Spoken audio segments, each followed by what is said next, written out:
어, 드디어 이제 우리가 후기 사사들, 이제 드디어 이제 전기 사사들은 다 이제 우리가 살펴봤고요. 이제 후기 사사들의 이제 목록을 이제 드디어 다루기 시작하게 되었습니다.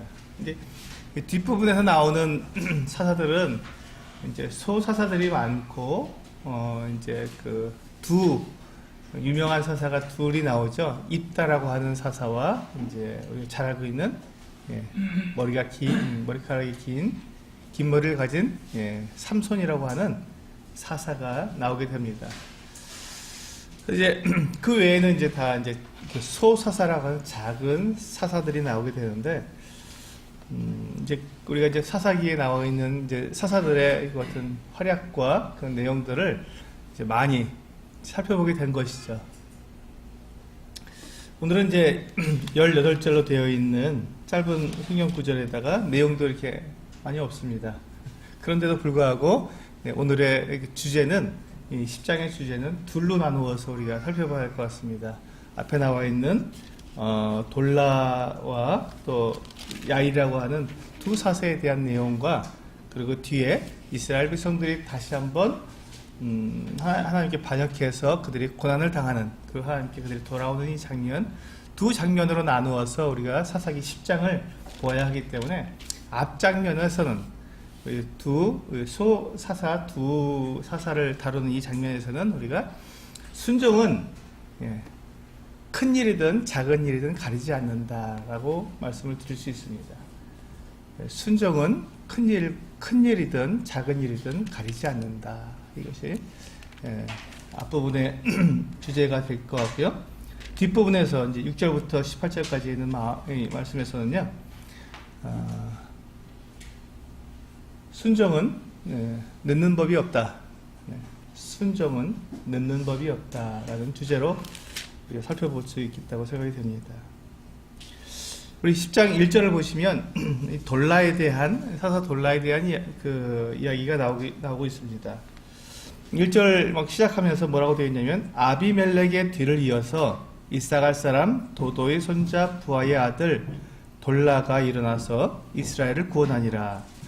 그가 에브라임 산지 3일에 거주하면서, 이렇게 되어 있습니다. 우리 여기 보시면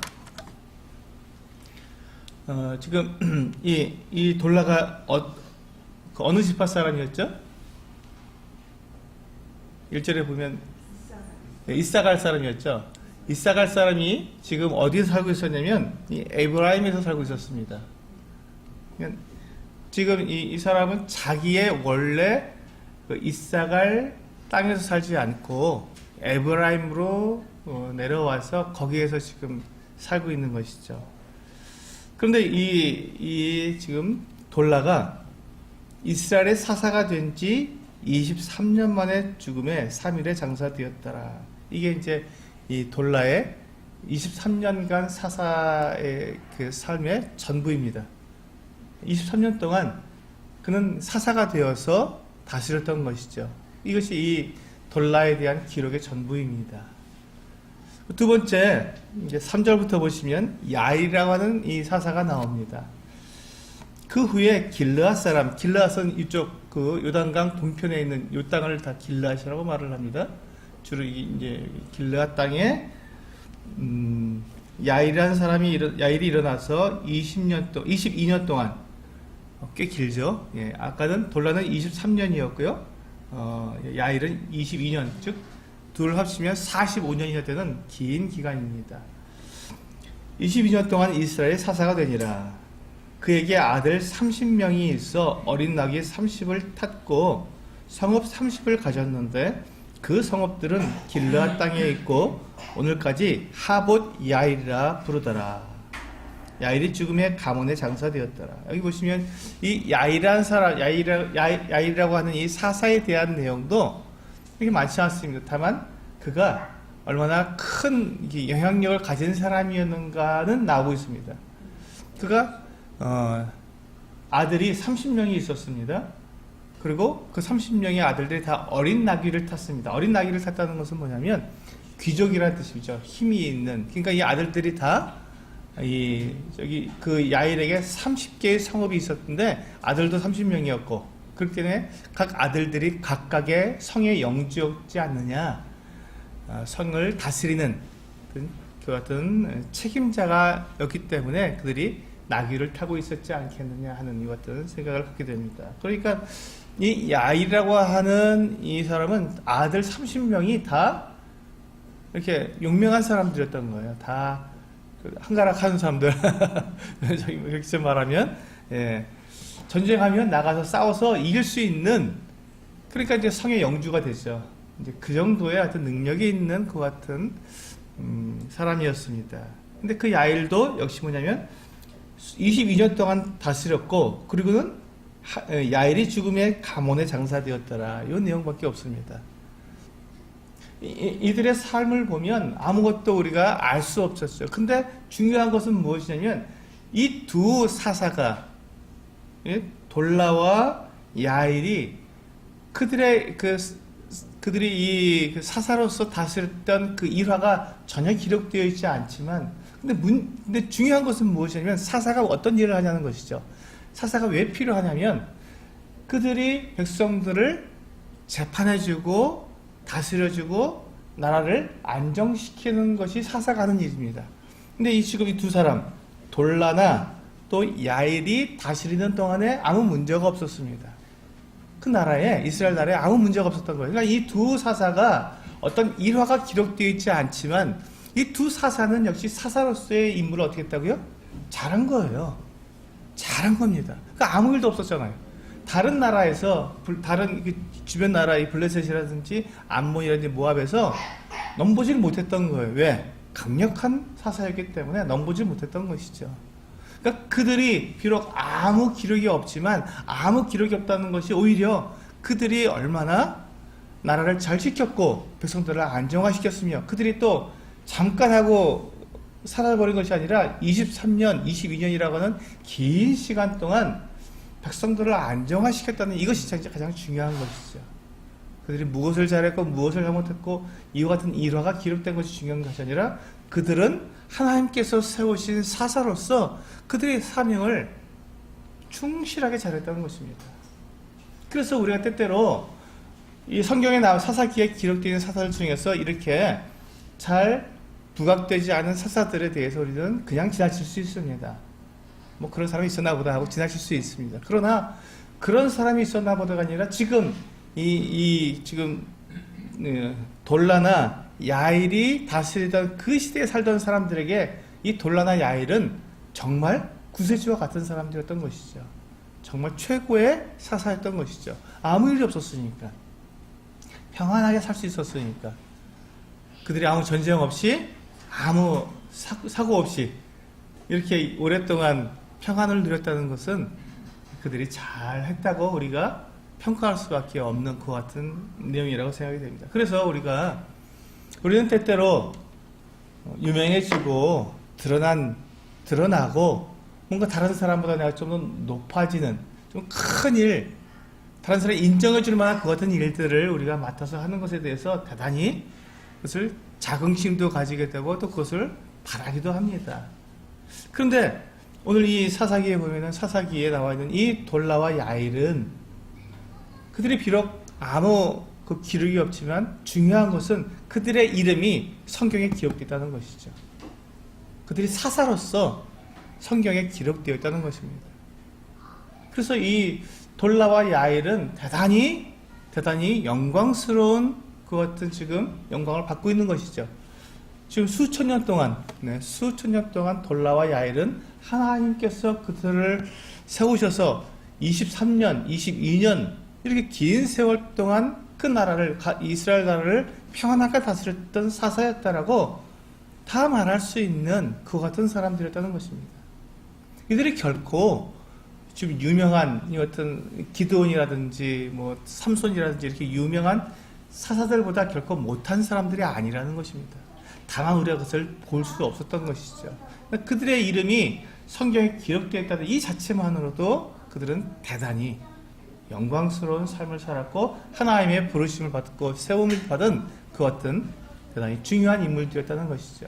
그렇다면 우리도 동일하다는 것입니다. 교회 안에서 오늘날 우리가 교회 안에서 우리가 어떤 일들을 교회 안에서 어떤 일들을 맡게 되고 세움을 입게 되고 그 일 어떤 일들을 우리에게 주어지게 되었을 때 하나님에서 세움을 받게 되었을 때 그 일이 크냐 작으냐 잘 드러나는 일이냐 그렇지 않느냐가 중요한 것이 아니라 그가 하나님의 교회에서 일을 맡아서 쓰임을 받는다는 그 자체가 영광스러운 일이고 그 자체가 귀한 일이며 우리가 정말 이렇게 지금 돌라나 야일처럼 최선을 다하고 충성을 다해서 그 일을 완수해내는 그런 가치가 있다는 것이죠. 그것에 큰 일이든 작은 일이든이 중요한 것이 아니라 순종은 큰 일이든 작은 일이든 가리는 것이 아닙니다. 순종은 하나님께서 나에게 맡기신 그 일에 내 생명을 다 바쳐서 그 일을 해내는 것, 그리고 그것이 아무 일 없이 완수되는 것, 그것을 순종이라고 합니다. 우리 마태복음 25장을 한번 열어보겠습니다.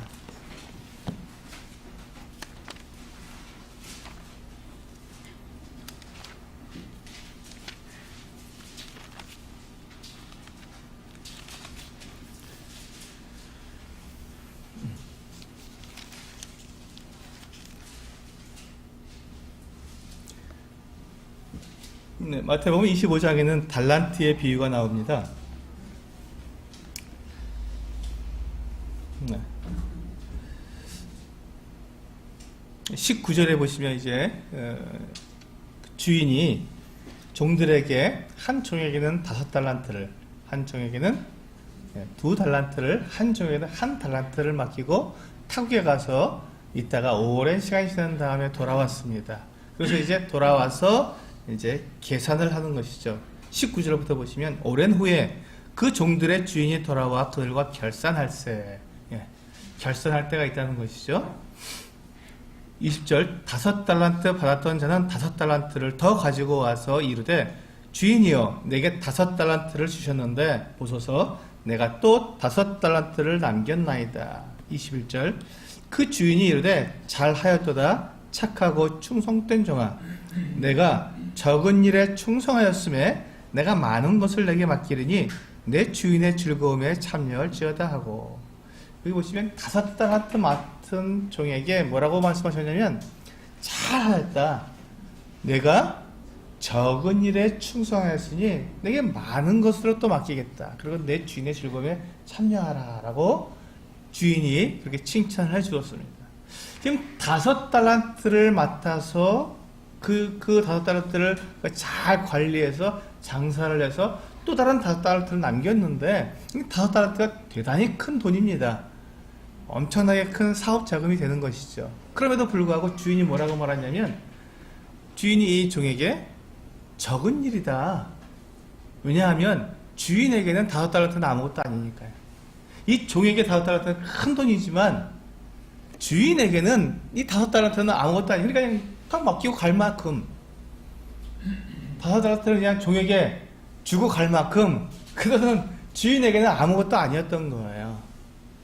잃어버려도 이 종이 열심히 장사를 했는데 망해버려도 주인이 그 크게 개의치하지 않을 만큼 여유 있는 돈이었다는 것입니다. 여윳돈.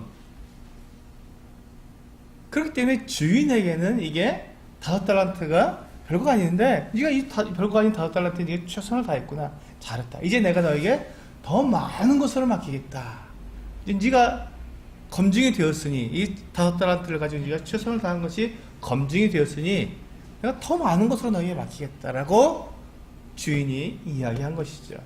그 다음에 뒤에 보시면 22절에 2달란트 받았던 자도 와서 이르되 주인이여 내가 2달란트를 주셨는데 보소서 내가 또 2달란트를 남겼나이다. 우리 23절을 같이 한번 읽어볼까요? 시작.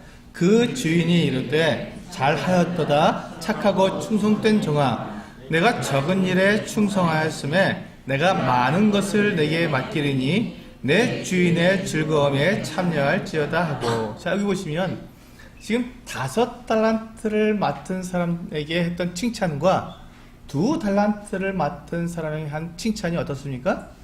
동일합니다. 똑같습니다. 그러니까 지금 이 주인이 볼 때 5달란트든 2달란트든 차이가 별로 없는 거예요. 그런데 이 종들이 볼 때 어떻습니까? 종들이 볼 때는 차이가 크죠.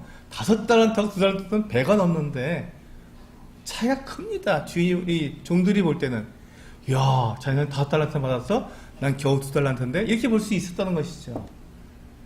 그런데 주인이 볼 때는 주인에게 있어서는 5달란트나 2달란트나 뭐 그게 그렇게 별로 중요하지 않았던 거예요.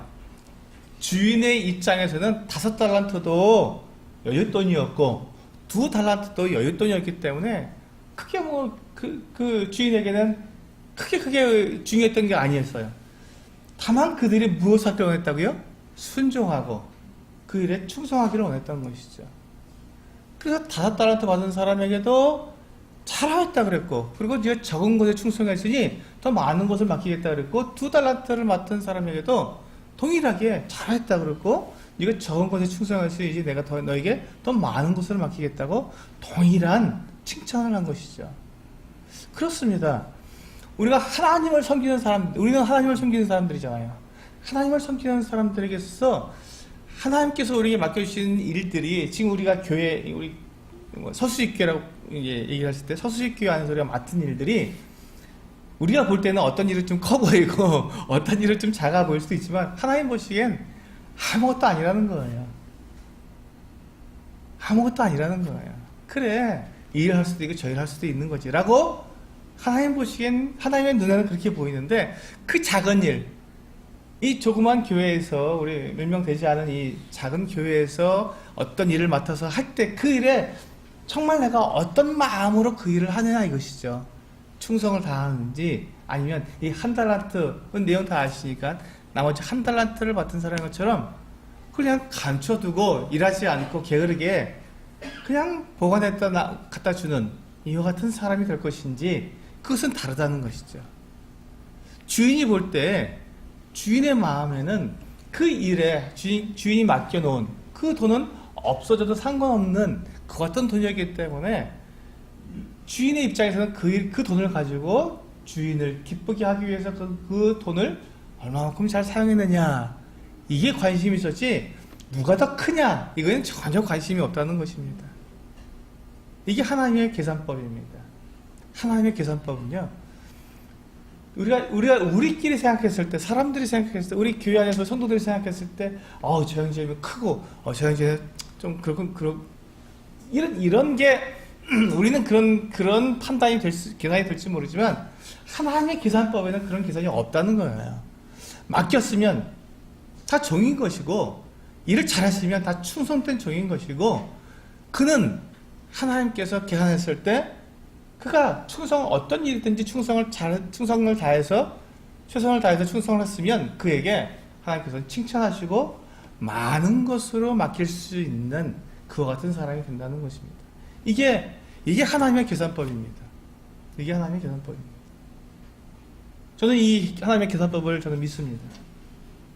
그렇기 때문에 저는 주님께서 저에게 맡겨주신 일을 저는 정말 최선을 다하고 제 목숨을 걸고 저는 일을 하고 싶은 그 같은 마음이 있습니다. 우리 다시 이제 사사기 10장으로 돌아가 보겠습니다.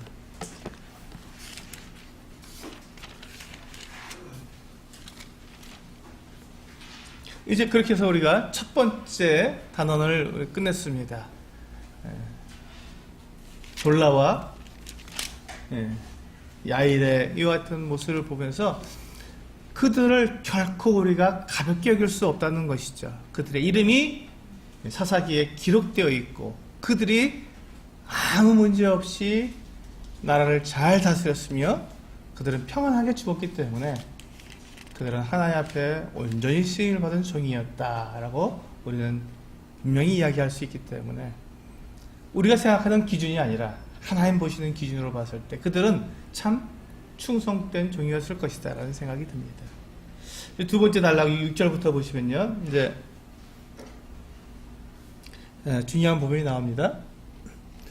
여기 보시면 다시 우리가 처음에 우리 개요할 때, 사사기 개요할 때 이 그림을 보여드렸는데, 사람들이 죄를 짓고 그 죄의 결과로 말미암아서 이웃 나라, 주변 나라들에게 압제를 당하게 되고, 그 그 압제를 당해서 그들이 이제 뉘우치고 회개하고 하나님께 간구를 하게 되죠. 그럼 하나님께서 그 간구를 들으시고 그들을 다시 구원해 주시는, 구원자를 보내서 구원해 주시는. 그런데 또 시간이 지나면 그들이 그와 같은 것들을 잊어버리고 다시금 죄를 짓게 되는 이 사이클을 6번 반복하게 되는데, 그 중에서 지금 오늘도 이 같은 사이클에 들어와 있습니다. 6절에 보시면 이스라엘 자손이 다시 여호와의 목전에 악을 행하여 바알들과 아스타롯과 아람의 신들과 시돈의 신들과 모압의 신들과 암몬 자손의 신들과 블레셋 사람들의 신들을 섬기고, 지금 몇 가지 신이 나오죠? 바알과 아스타롯과 아람의 신, 시돈의 신, 모압의 신, 암몬 자손의 신, 또 블레셋 사람들의 신, 7가지 우상을, 거짓 신들을 이들이 섬겼습니다. 한두 가지 신이 아니었던 거예요.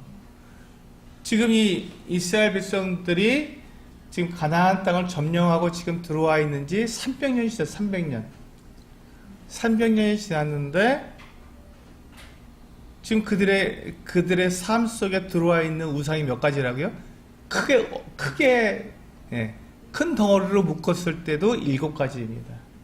큰 덩어리로 묶어봤을 때도 7가지면 세세하게 나눠지게 되면 정말 어마어마한 우상들이 이스라엘 백성들의 삶 속에 침투해 있었다는 것이지요.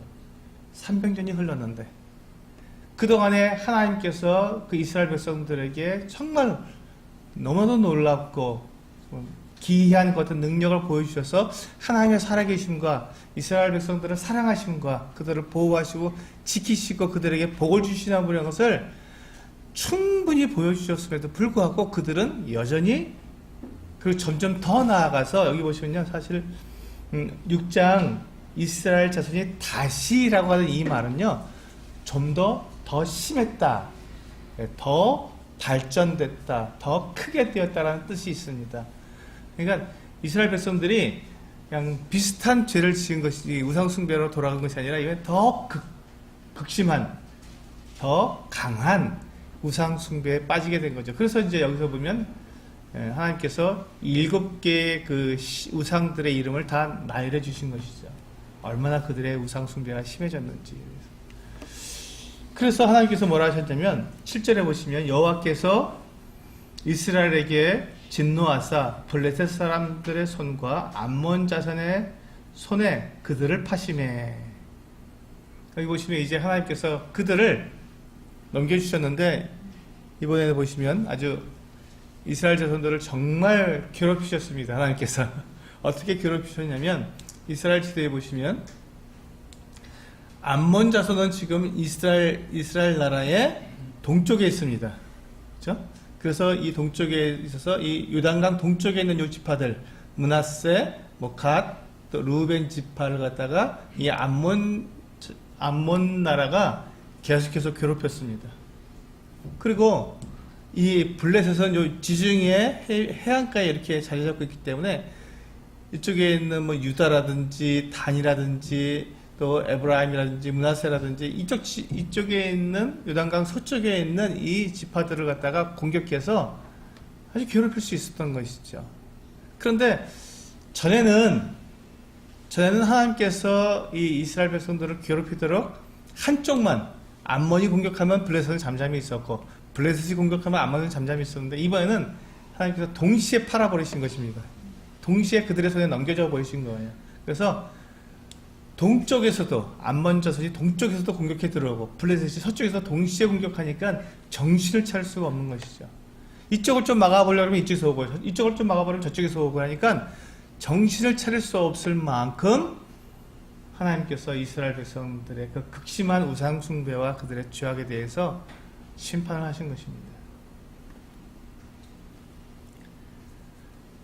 그래서 8절에 보시면 그 해에 그들이 요단강 저쪽 길르앗에 있는 아모리 족속의 땅에 있는 모든 이스라엘 자손을 쳤으며 18회 동안 억압하였더라. 여기 보시면 이제 암몬 자손들이 요단강 동쪽에 있는 이쪽에 있는 이 땅들을 계속해서 괴롭혀왔고 18회를 갖다가 지배해버리는, 이게 적은 횟수가 아니죠.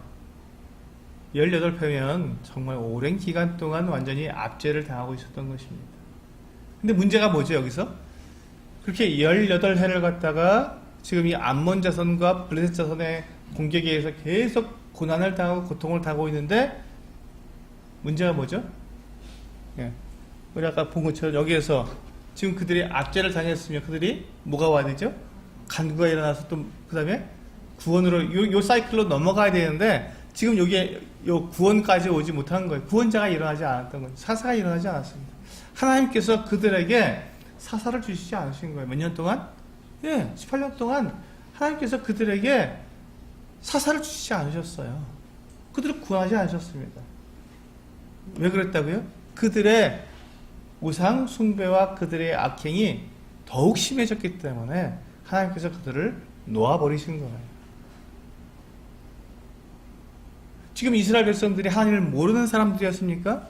아닙니다. 하나님을 경험하지 못했던 사람들입니까? 아닙니다. 사사가 그들을 구원하시고 하나님께서 사사를 일으켜 주시면 얼마든지 지금 이 블레셋이나 암몬을 완전히 다 막고 그들이 전혀 공격해 오지 못하도록 딱 막을 수 있는 그 같은 사사들을 얼마든지 하나님께서 일으킬 수 있다는 것을 이스라엘 백성들은 알고 있잖아요. 그럼에도 불구하고 그들이 무엇을 했다고요? 네, 하나님과 이방신을 겸하여 섬긴 것이죠. 우리 그리스도인들도 주일날 와서 하나님께 예배를 드리고 또 이제 돌아가서는 세상에 나가서 어떻게 합니까? 세상 신인 맘몬, 돈을 섬기고 머니를 섬기고, 혹시 그렇지 않겠습니까? 만약에 그렇다면 지금 우리 사사기 10장에 나오고 있는 이 이스라엘 백성들의 이 모습과 무엇이 다르냐 하는 것이죠. 무엇이 다르냐? 무엇이 다르냐? 결코 다를 바가 없다는 것입니다.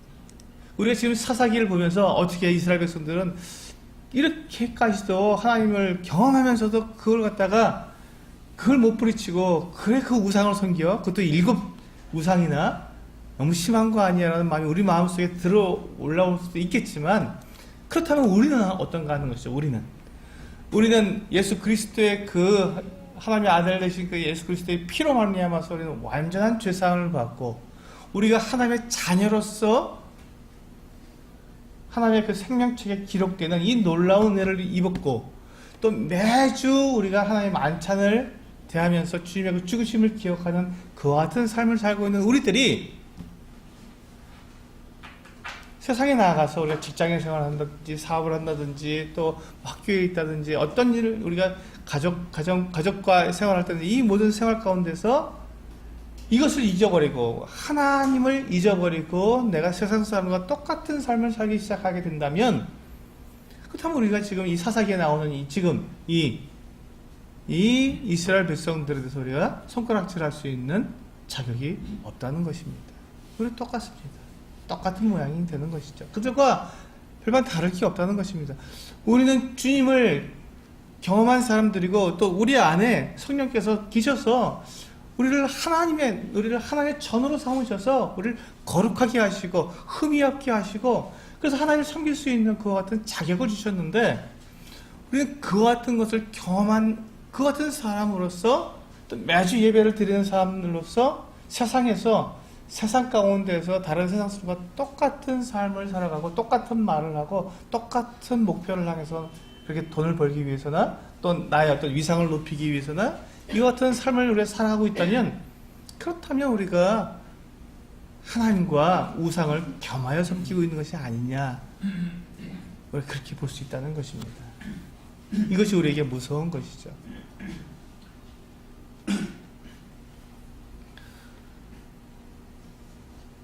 9절에 보시면 암몬 자손이 또 요단을 건너서 유다와 베냐민과 에브라임 족속과 싸움으로 이스라엘의 곤고가 심하였더라. 이제 이 암몬이 이 요단강 동쪽에 있는 요 세 지파의 땅만 괴롭힌 게 아니라 여기를 완전히 정복해버리고 암몬이 요단강을 건너와서 여기 보면 에브라임 또 여기 베냐민 유다까지 완전히 다 이 중부에서부터 남부까지 싹 공격을 하는 거예요. 완전히 초토화시키고 있는 것이죠. 그때 이스라엘의 곤고가 심하였다다. 정말 어려웠던 것이죠. 근데 문제는 뭐냐면 이 암몬 자손이 이렇게 할 때, 또 블레셋이 그렇게 하고 있을 때 하나님께서 그들을 돕지 않으셨기 때문에 18패를 갖다 이렇게 하기 때문에 지금 암몬이나 블레셋이 이스라엘 이 자손들을 어떻게 합니까? 우습게 여기는 거죠. 얘들 우리 밥이야. 우리를 이길 수 없어. 얘들은 우리 나가기만 하면 다 뺏어올 수 있어 하고 지금 기세가 등등하고 이스라엘 백성들은 도무지 이길 수가 없는 방법이 없습니다. 사사가 일어나지 않기 때문에 도무지 이 암몬과 블레셋을 대항할 수 없는 것은 연약한 가운데 있었던 것이죠. 이게 하나님을 떠나고 하나님을 반역하고 하나님 없이 살려고 하는 사람들의 결국입니다. 세상을 이겨보려고 아무리 해봐야 세상을 결코 이길 수가 없는 것이죠. 우리가 그렇게 주일날 예배를 드리고 또 월요일부터 또 토요일까지는 세상에서 세상신을 섬기고 그렇게 그런 삶을 살게 된다면 결코 세상을 이길 수가 없습니다. 세상이 그 사람을 어떻게, 그 그리스도인들을 어떻게 여긴다고요? 만만히 여기는 거예요. 우습게 여기는 거예요. 야, 너 해봐야 하나님 너 안 도우셔. 네가 이중적인 삶을 사는데 하나님 너를 도우시겠냐 이러는 거예요. 그렇고는 세상이 그냥 확 들어와서 우리를 점령해 버리는 것이죠. 이게 그 이중적인 삶을, 그리고 양다리 거신다고 얘기하죠. 예. 주님에게도 한 발을 넣고 세상에도 한 발을 넣는 사람의 현 주소입니다. 이게 그 모습이죠, 지금 여기서. 10절에 보시면 드디어 이제 이스라엘 백성들이 간구하기 시작합니다. 이스라엘 자손이 여호와께 부르짖어 이르되 우리가 우리 하나님을 버리고 바알들을 섬김으로 주께 범죄하였나이다. 드디어 이제 이들이 회개하기 시작했는데 이 회개가 어떻습니까? 대단히 명확합니다. 회개의 내용이 아주 분명합니다. 이게 중요합니다. 자기를 변명하지 않고 하나님이 우리 좀 그냥 어쩔 수 없었잖아 이렇게 자기 변명을 하는 것이 아니라 그들이 하나님 앞에서 무엇을 잘못했는지에 대해서 정확하게 그들이 하나님 앞에 토로합니다. 이게 회개의 첫 번째 단계입니다. 내 죄를 하나님 앞에 정확하게 드러날 수 있어야 하는 것이죠. 가리거나 숨기거나 그렇게 하는 것이 아니라 정확하게 하나님 앞에 드러내서 내가 지금 하나님 앞에 뭐가 문제인지를 내 스스로가 알아야, 그래야 그것에 대한 회개가 나온다는 것이죠. 11절에 보시면 그래서 뭐라고 말씀하시면 여호와께서 이스라엘 자손에게 이르시되 내가 애굽 사람과 아모리 사람과 암몬 자손과 블레셋 사람에게서 너희를 구원하지 아니하였느냐. 자 보세요. 지금 이스라엘 백성들이 하나님 앞에서 그들의 죄를 정확하게 드러내서 자백하게 되었을 때 하나님의 음성이 나온 거예요.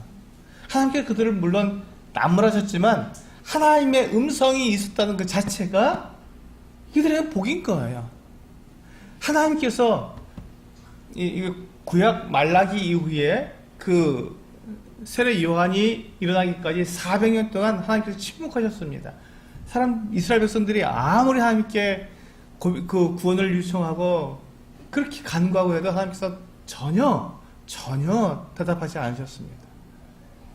하나님께서는 그 이스라엘의 죄악을 보시고 그 얼굴을 가리시면 이렇게 400년 동안이나 한 왕조가 완전히 바뀔 정도까지 그렇게 긴 세월 동안 아무 응답을 하지 않으시는 데도 있다는 것입니다. 그런데 지금 여기 보시면 이스라엘 백성들이 지금 18패를 갖다가 고난을 당하고 있을 때 그들이 하나님께 정말 자기 자신의 모든 죄를 정확하게 보고 정확히 하나님께 고백하게 되었을 때 하나님께서 그들에게 응답하셨다는 것이죠. 하나님의 응답은 대단히 중요한 것입니다. 그것은 하나님께서 그들에 대해서 지금 준비하고 계시다는 것이고 그들을 여전히 사랑하고 계시다는 것이고 그들이 이스라엘이 혹시 다칠까봐 하나님께서 노심초사하시면서 그들을 보호하고 계시다는 뜻이 되기 때문에 그들이 비록 곤고함을 당하고 있어도 하나님의 그 눈과 하나님의 그 손이 결코 이스라엘을 떠난 적이 없다는 것을 말씀해 주기 때문에 이 하나님의 이 음성, 응답은 대단히 중요한 것이었죠. 12절을 보시면 또 시돈 사람과 아말렉 사람과 마온 사람이 너희를 압제할 때 너희가 내게 부르짖음으로 내가 너희를 그들의 손에서 구원하였거늘. 13절 너희가 나를 버리고 다른 신들을 섬기니 그러므로 내가 다시는 너희를 구원하지 아니하리라. 그러시면서 14절에서 이렇게 말씀하십니다. 가서 너희가 택한 신들에게 부르짖어 너희의 환난 때 그들이 너희를 구원하게 하라 하신지라. 하나님이 삐지신 거예요. 하나님이 자 이제 너희가 나한테 부르짖는데 너희가 나에게 부르짖었을 때 지금까지 너희가 쭉 봐왔지 않느냐? 내가 언제 구원하지 않은 적 있느냐? 매번 너희를 다 구원해 주었다. 그런데 너희가 이번에도 그것을 내가 믿지 않고 또 그렇게 하니 이제 내가 너희를 이제 안 고쳐주겠다. 너희를 돌아보지 않겠다. 너희가 그렇게 쫓아갔던 그 이방신들, 이방신들에게 우상에게 가서 그들에게 구원해달라고 하려구나. 너희 그렇게 좋다며. 그럼 그쪽으로 가서 살아. 이렇게 말씀하신 거예요. 하나님께서 그들에게, 이스라엘 백성들에게 그렇게 말씀하셨습니다. 그들에게 가서 구해라. 너희들의 그 곤고함, 그 우상에게 가서 구해달라고 외쳐라. 말씀하신 거죠. 여러분, 근데 우상이 그들을 구할 수 있나요? 없습니다. 없어요. 그러니까 이들이 18표를 갖다 그렇게 고난을 당할 때 아무리 우상이 그들도 부르짖었겠죠. 우상들에게 처음에. 왜 안 했겠습니까? 아무리 해도 아무 소용이 없으니까 결국은 다시 그들이 돌아올 수밖에 없었습니다. 여기에 우리의 생각이 있어야 합니다. 여기에 우리의 생각이 있어요.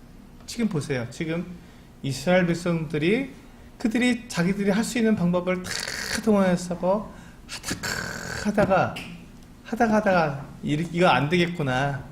이건 안 되겠구나. 우리가 하나님께 돌아가야겠다라고 생각하는 그 순간 그들이 하나님께 돌아왔다는 것이죠. 이게 중요합니다. 그 순종은 늦는 법이 없는 거예요. 순종은 늦는 법이 없는 겁니다. 언제든지 내가 그것을 알았을 때는 바로 순종해야 합니다. 바로 순종하는 거예요. 곧바로. 순종은 늦는 법이 없어요. 하나님께서 심판하시려고 막 손을 들어서 도끼가 그 나무풀에 막 누웠을 때 그때라도 순종하면 하나님께서는 그 심판을 거두시는 분이시기 때문에 순종은 늦는 법이 없습니다, 여러분. 이게 중요한 겁니다. 순종에는 늦는 법이 없다는 것이죠. 그래서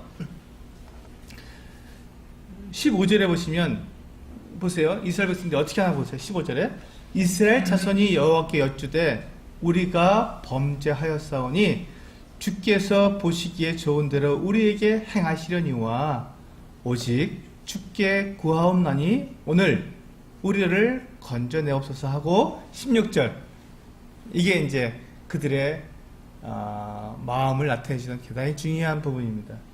자기 가운데에서 이방신들을 제하여 버리고 자 지금 이방신들을 하나님께서 없애라 그랬습니까? 아니면 자기들 스스로 없앴습니까? 스스로 없었던 이게 중요한 거죠. 자발적으로 그들은 이제 그 이방신들을 우상들을 버렸습니다. 그리고 여호와를 섬기매 하나님께서 그들에게 뭐라고 말씀하셨습니까? 난 너를 안 돕겠다 하셨는데도 이들이 여호와를 자발적으로 섬긴 것입니다. 이게 회개입니다. 이게 회개죠. 내 안에 있는 죄를 처음에 그들이 깨달았습니다. 우리가 하나님께 범죄했습니다라고 정확하게 그들이 자기들이 잘못한 것들을 하나님께 자백을 했고 그리고 하나님께서 그들에게 응답하시되 그 응답하신 것의 여부에 상관없이 그들이 어떻게 했다고요? 그래서 스스로 자기들 안에 있는 이방신들을 다 제해버리고 그리고 여호와를 섬겼다고 되어 있습니다. 그들이 아는 바대로 절기도 지키고 그들이 하나님께 주신 율법에 그들이 아는 대로 최선을 다해서 섬겼다는 것입니다. 이것이 회개입니다. 이것이 이스라엘 백성들에게 있어서 온전한 회개가 된 것이고 이렇게 그들이 회개하는 모습이 바로 순종하는 모습입니다. 그들이 그렇게 지금 하나님께서 그들을 버리신다고 말씀하실 정도까지 정말 최악의 순간까지 왔음에도 불구하고 그들이 그 자리에서 자기들을 회개하고 하나님 말씀에 순종하게 되었을 때 순종은 늦는 법이 없는 것입니다. 순종은 늦는 법이 없습니다. 그렇게 했을 때 어떤 일이 일어났습니까? 섬김에 16절 하반절 여호와께서 이스라엘의 권고로 말미암아 마음에 근심하시니라. 이게 우리가 순종했을 때 나오는 결과입니다. 순종했을 때 나오는 결과입니다. 하나님께서 순종하니까 이제 모든 문제가 누구에게로 넘어갑니까? 하나님께로 넘어가는 거예요. 이스라엘이 지금 양쪽에서 오는 이 암몬과 블레셋에 의해서 양쪽에서 오는 그 고난을 당할 때, 그들이 지금까지 하나님과 그들이 상관없었을 때는 그들이 그 고난을 괴로워했고, 그들이 고난 때문에 그들이 힘들었지만, 이제 하나님께 그들을 다 맡겨버리고 하나님을 딱 섬겼을 때, 그들이 회개하고 하나님께 다 맡겨드렸을 때, 여기 뭐라고 되어 있습니까? 여호와께서 이스라엘의 권고로, 이스라엘이 그 고통받는 것 때문에 마음에 근심하시니라. 이제 그 근심이 누구에게, 이스라엘 백성들이 했던 그 근심이 누구에게로 넘어갔어요? 하나님께로 넘어가 버린 거예요. 하나님께로. 얼마나 놀랍습니까? 이게 우리가 하나님을 믿는 믿음의 결과고, 이게 순종의 결과입니다. 내가 하나님을 믿고 그분께 나의 모든 것들을 다, 내 모든 문제를 다 맡겨버리시면 나는 이제 편해지는 거예요. 그리고 하나님이 바빠지시는 거죠. 하나님께서 이제 그 일을 처리하셔야 되니까. 믿음으로 나온 이 이스라엘 백성들을 위해서 하나님은 마음에 근심하시니라. 이제 하나님께서 이 일을 해결해 주셔야 되는 거예요. 이스라엘 백성들이 그 고통받는 것을 보시고 마음에 근심하시는 것이죠. 17절에 보시면 이제 그때 암몬 자손이 모여서 길르앗에 진을 쳤으므로 이스라엘 자손도 모여서 미스바에 진을 치고 길르앗 백성과 방백들이 서로 이르되 누가 먼저 나가서 암몬 자손과 싸움을 시작하랴. 그가 길르앗 모든 주민의 머리가 되리라 하니라. 드디어 이제 이 여기서 암몬 자손들이 지금 와서 이쪽 길르앗에 와서 여기서 전쟁을 벌이겠다고 선전포고를 하고 이제 진을 딱 치고 있는 것입니다. 이제 이게 진을 친다는 것은 무조건 그냥 공격해서 빼앗아 약탈하는 것하고는 다릅니다. 약탈을 할 때는 이제 그 사람들이 이제 이 선전포고하지 않고 그냥 와서 그냥 뺏어갑니다. 근데 전쟁을 하는 것은 이건 완전히 정복하겠다는 말입니다. 그쪽 대표 장수 나와라. 우리 대표 장수 나가겠다. 그래서 싸워서 그 장수가 지게 되면 어떻게 됩니까? 완전히 다 이제 여긴 다 오합시절밖에 안 남았으니까 싹 쓸어가서 이 길르앗 땅에 있는 이 지금 므낫세나 이 갓이나 그 르우벤 지파나 여기를 다 이제 딱 점령해서 조공을 받겠다는 뜻입니다. 이제 막 와서 전쟁하고 싸우고 뺏어가고 이렇게 지금 그렇게 힘든 일을 하지 않고 그냥 아예 딱 못을 박아놓고 조공을 받겠다는 뜻입니다. 굉장히 이게 무서운 일이죠. 만약에 이제 여기서 지게 되면 매년 조공을 바쳐야 되는 것입니다. 그러면 이제 먹고 살 일이 이렇게 없는 거예요. 전쟁하지도 않고도 암몬 자손은 이제 이 동쪽에 있는 이 이스라엘 지파들에게서 그냥 매년 자기들이 필요한 만큼 곡식을 다 받을 수 있는 것입니다. 이거 굉장히 중요한 일입니다. 전쟁을 벌여놨기 때문에. 그래서 이제 이 길라세에 있는 방백들과 백성들이 다 모여서 이제 머리를 짜냅니다. 어떻게 하면 이 지금 여기를 이길 수 있는 장수가 누구냐는 것이죠. 장수와 싸워서 지금 이겨야 되는데 우리 쪽에서 지금 나갈 장수가 누구냐, 즉 사사가 누구냐 하는 것이죠. 누구든지 나가서 싸워서 이기면 그 사람은 우리 이쪽 지방에 우두머리가 되게 해주겠다, 최고 지도자가 되게 해주겠다라고 약속을 하게 됩니다. 근데 이제 이 이야기가 왜 나오겠습니까? 하나님께서 11장에서 사사를 세우시니까 하나님께서 일을 하시기 때문에 이 이야기가 나온 것이죠. 그렇습니다, 여러분. 순종은 늦는 법이 없습니다. 그들이 하나님 앞에 자기들이 가지고 하나님 앞에 자기들의 모든 죄를 다 정확하게 자백하고 그리고 자기들 안에 있었던 이 우상들을 다 버리고 오직 하나님만을 섬기게 되었을 때 그때 비로소 하나님께서 이스라엘 백성들에게 역사하시기 시작했다는 것입니다. 순종은요 마지막 1초만 남겨놓고도 순종이 시작되면 하나님께서는 심판을 멈추시는 분이십니다. 우리에게 순종을 원하시는 것이기 때문에 순종하면 하나님은 그게 어느 때라도 하나님께서는 바로 역사하시는 것입니다. 내가 늦었다고 생각해서 아유 내가 지금까지 이렇게 살아왔는데 이런 생각 마시기 바랍니다. 우리가 주님 나라 가기 바로 전이라도 정말 내 목숨이 끊어지는 바로 그 전이라도 우리는 하나님께 순종을 하고 하나님과 아름다운 교제의 관계를 가지고 하나님께로 가야 할 것입니다. 이 땅에 사는 동안에 정말 하나님을 기쁘시게 하는 그 한순간이라도 우리는 가지고 주님 앞에 가야 할 것입니다. 지금까지 우리의 삶이 어땠든지 그것이 중요한 것이 아니라 오늘 바로 이 순간이 중요한 것입니다. 우리 히브리서 3장 말씀을 보고 마치도록 하겠습니다.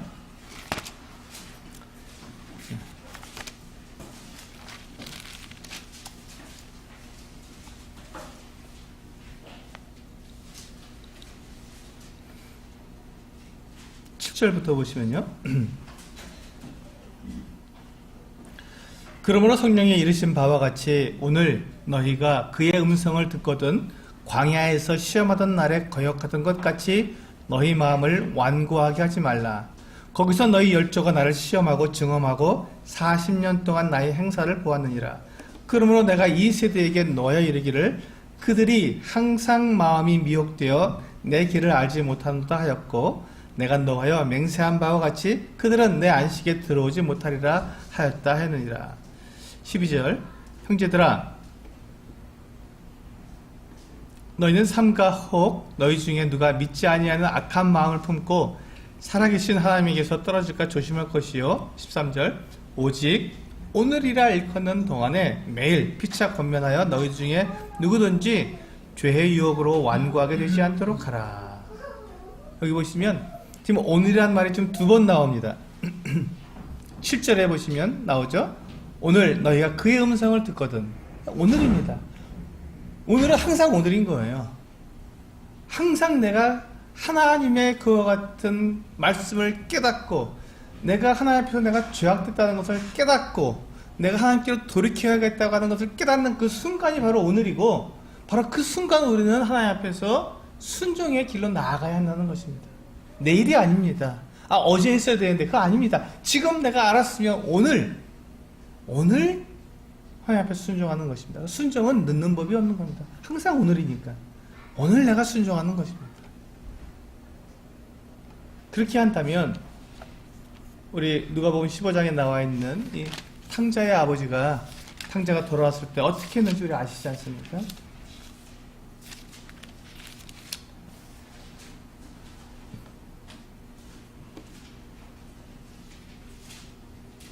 20절에 누가복음 15장 20절에 보면 이에 일어나서 아버지께로 돌아가니라. 아직도 거리가 먼데 아버지가 그를 보고 치근히 여겨 달려가 목을 안고 입을 맞추니 아들이 이르되 아버지 내가 하늘과 아버지께 죄를 지었사오니 지금부터는 아버지의 아들이라 일컬음을 감당하지 못하겠나이다 하나 아버지는 종들에게 이르되 제일 좋은 옷을 내어다가 입히고 손에 가락지를 끼우고 발에 신을 신기라. 그리고 살찐 송아지를 끌어다가 잡으라. 우리가 먹고 즐기자.